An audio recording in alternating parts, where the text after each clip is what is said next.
Êtes-vous candidat?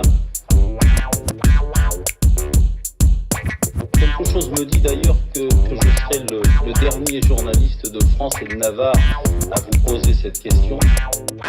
Alors du coup, moi, toutes ces luttes et ces grèves, ça m'amène à parler du travail. Enfin, moi, c'est en allant en Allemagne et en voyant le marché du travail, comme il fonctionne en Allemagne, et la désinformation que fait la France et que font les médias français en encensant tout le temps le modèle allemand, qui est soi-disant le modèle avec le taux de chômage le plus bas en Europe et tout ça, et que quand on vit là-bas sur place, j'ai jamais vu autant de pauvreté qu'à Berlin. Et les statistiques de chômage sont assez basses, mais je regardais hier les chiffres du taux de pauvreté, il est de 17% en Allemagne, il est de 13% en France, en 2014 ou 2015.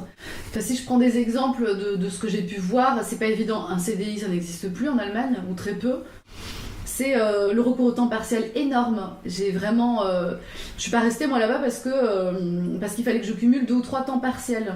Et c'était dans des domaines somme toute intéressants, mais finalement, à la fin de la semaine, tu dois faire jongler avec tes 3 boulots, enfin, c'est compliqué. Et pas de salaire minimum. Et ils ont voté un salaire minimum en 2015, mais qui a, et on n'en parle pas, énormément d'exonération. En fait, il y a énormément de corps de métiers qui sont exclus de ce salaire minimum, et notamment les métiers les plus précaires. Moi, je suis en mi-temps. À côté, je suis hyper investi au niveau associatif et politique, au niveau local. Et en plus, je suis artiste plasticien. Donc du coup, ça veut dire qu'en gros, si je veux pouvoir avoir un certain équilibre entre mes différentes activités, il faudrait que je fasse du 70 heures semaine, mais du coup, j'ai pas envie de laisser tomber le milieu associatif parce que ça me plaît, même si ça me rapporte pas d'argent, niveau gratification, ça c'est génial. L'art, je vais pas le laisser tomber parce que voilà, c'est ma créa, mais que c'est hyper difficile d'en vivre actuellement et qu'on n'a aucun statut en tant qu'artiste plasticien. Et mon mi-temps, il me rapporte 600 balles par mois, quoi. Et en fait, c'est ça le problème, c'est qu'est-ce que tu considères comme travail ?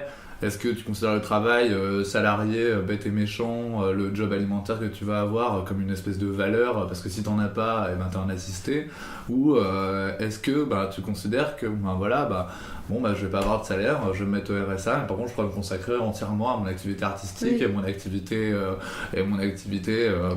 culturelle et associative. Non, je pense que les jeunes d'aujourd'hui, ils ne veulent pas travailler pour gagner leur vie, ils veulent vivre leur vie. Et il y a du travail, les autres peuvent considérer comme du travail que ce que la personne fait ne considère pas vraiment comme du travail, parce que c'est pas ingrat, il fait par plaisir, et là c'est plus une activité. Et je pense qu'il faut arriver à ce que le maximum de gens puissent faire ce qu'ils ont envie et qui soit utile à la société. Je suis en master 2 à la fac.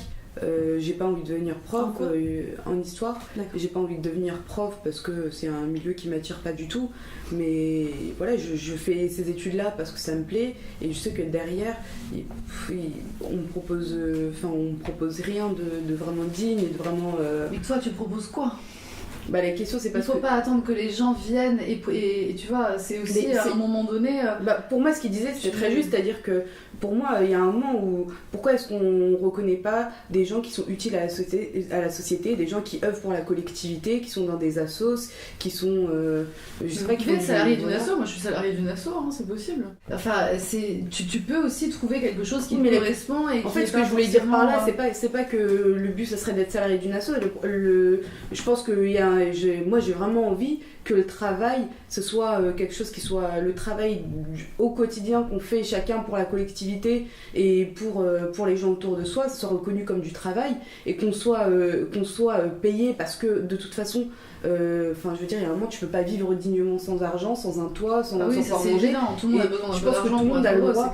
Tout le monde a le droit à la dignité et en même temps d'œuvrer pour la collectivité. En fait, je suis pour un partage du travail. Par exemple, il y a une personne qui m'a expliqué que elle se serait bien vue faire un temps partiel sur un temps complet, mais du coup, sur un même poste qui est 2 personnes. Pour globalement, passer à 32 heures, ça va forcément créer des emplois. L'histoire des 32 heures, c'est en fait, t'es payé